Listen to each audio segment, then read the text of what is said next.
Today on The Big Story, we discuss the Singapore economy's slowdown and whether it will get better soon. Self-driving vehicles are coming to your neighbourhood if you live in the West. And finally, 2 in 3 maids here have their services terminated early. Why is that and what can be done?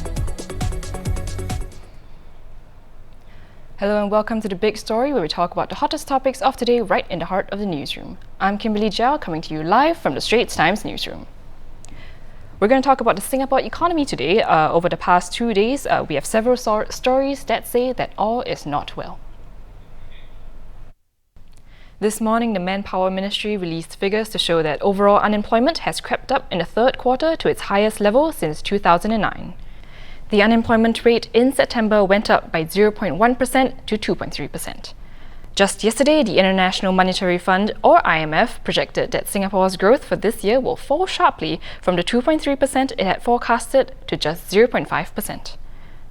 But it wasn't all bad news. Also today, the Monetary Authority of Singapore's Managing Director, Ravi Menon, said in an interview with Bloomberg that he thinks Singapore's economic slowdown may be nearing its end. With me now is ST's Associate Editor, Ravi Vellore. He's here to help us get a clearer picture of the economy's health. So hi Ravi. So despite this unemployment rate, creeping up and like IMF's projection of this meager 0.5% growth, why is Mr. Menon still so optimistic that the slowdown is sort of nearing its end? Mm-hmm. Let's unpack your question a little bit, sure. Or 3 questions that you put to me.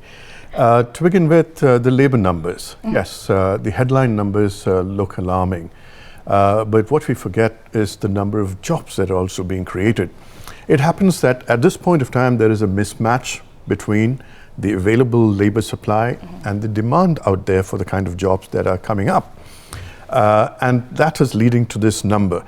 By the way, many finance ministers would give their right arm to have these unemployment numbers. They're not that bad, but it's just that in our context, they look a little dire. About the IMF itself, what the IMF has done by talking about 0.5% growth for the Singapore economy this year, they have essentially just aligned their numbers with the Singapore government's own forecast, which is 0 to 1% growth this year. So there is a bit of an alignment there, true. They cut their figures from what they put out in April. So if you look beyond the numbers, basically I wouldn't say there's anything to be that alarmed. Okay. And what Mr. Menon said in his interview to Bloomberg, I would go beyond the Wire report and go to his actual video interview, which is on the Bloomberg site if you care to look at it. And, every central banker has 2 roles to perform. First, he is a watchdog for the local economy. He's a regulator. But he's also a watchtower for the local economy. And in this case, what Mr. Menon has done is to look beyond the numbers, looked around the region, and gave what probably was a rather cautiously optimistic point of view. It's not substantially different from what the MAS or the government has been saying all along, but it's still nice to hear it from the central bank chief that there are prospects of a recovery that could lie ahead in a quarter or 2 quarters. Yeah. I see. So what factors are you sort of looking out for to show that the economy is, indeed on its way to recovery? Look, our current problems are really in 2 sectors. Okay. And they are precision engineering, which is, and electronics. Now, if we can fix these 2 sectors, some of our troubles will go away because our services sector, which is the biggest part of our economy, is still doing all right. In fact, it's pretty strong. Now, always there are 2 issues that come up when there is a point about exports, which is really dragging us down. And one is demand, and the other is how efficient and competitive you are in manufacturing vis-a-vis your peers and your rivals. Now, on the demand side, we've been affected by the Chinese slowdown that's been going on for actually a few years, few quarters. It's been coming down, the numbers have been down. India has been in a funk. The Indian economy has been in a bit of a funk. And the Indonesian economy, which is the other big economy in our neighborhood, has been chugging along at about 5% growth. Now, that has been made worse by the trade war between the United States and China. That has dragged down external demand. Right. Now, at this point, we are seeing signs that there could be some improvement in that geopolitical risk, which is the US-China issue. That's a sign of some comfort to us. Maybe in the next week, we might hear even better news on that score. So that's something to be positive about. And as the external demand improves, we must realize that we're not in a bad spot. The World Economic Forum just called us the most competitive economy in the world. The World Bank this morning rated us the number 2 for ease of doing business, and just behind New Zealand. When the upturn comes, I think we'll be in a good position to ride the upturn, provided we also skill up internally to be positioned to take advantages of the opportunities that are arising in the new kind of industries that are coming up. I see. So that's the outlook. I see. So it all remains to be seen. Yeah. We don't truly know yet, but we will see. And thanks so much for sharing with us your insights today. And if you'd like to read this full article, do head on to our website, that's straitstimes.com. Thank you. Now, if you live in a neighborhood such as Bukit Timah, Clementi, or Jurong, look out, because you might be driving around amongst driverless cars. Now, the trial of autonomous vehicles, or AVs, will be expanding to cover all of Western Singapore, opening up more than 1,000 kilometres of public roads for companies to conduct tests. This is significantly more than the 70 kilometres available now in the Buona Vista area. LTA said this will support the robust testing of AVs' capabilities to provide inter-town services and longer haul journeys in a safe manner. Joining me today to talk about this is the ST journalist Toh Ting Wei. Hi Ting Wei. So let's pick up from what LTA said, right? Are these driverless cars safe to test, considering that we're surrounded by the elderly and schools and stuff like that? In terms of safety aspects, I think the driverless cars or vehicles that have been approved, they are actually quite safe now, because in some ways some might argue that they are too safe, because they have been programmed to stop in front of obstacles. And I've been on autonomous bus before. It really stops quite fast, and then after that, it moves at a slow speed, because now they can't really move that fast. So safety-wise, technically, with what we are looking at, I think it could possibly be safe enough. Experts have also said that the technology might be ready. But in terms of whether they might be allowed to test in these areas with schools, with elderly in the neighborhood, I think that's another question. LTA hasn't announced that much details yet, because it's only today that they are talking about it, but they have emphasized that it will be a gradual introduction of these expanded trials. So looking at it, I think they will probably start with areas that are probably considered lower risk, where you don't have school children running about, where you don't have elderly trying to cross the road, because for these situations, they can be considered riskier situations. So I think looking at the big picture, maybe one more kind of another pertinent issue that might appear other than safety issues is the issue of maybe traffic congestion.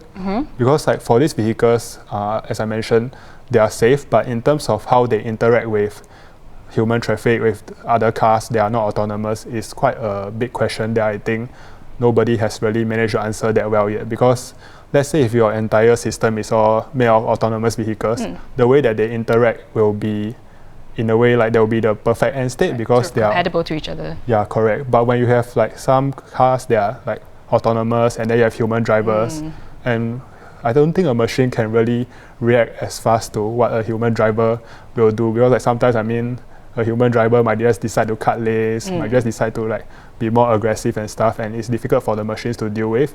And on the other hand, a human driver might not be familiar with how an autonomous vehicle moves, how it will be slower even though there's not much traffic in front of it and stuff. So I think in the initial stages, when it's introduced on a wider scale, there could be congestion problems. I see. So why exactly is Singapore pushing so hard for these driverless vehicles? Are they not going to, push taxi drivers and bus drivers out of a job if they do that?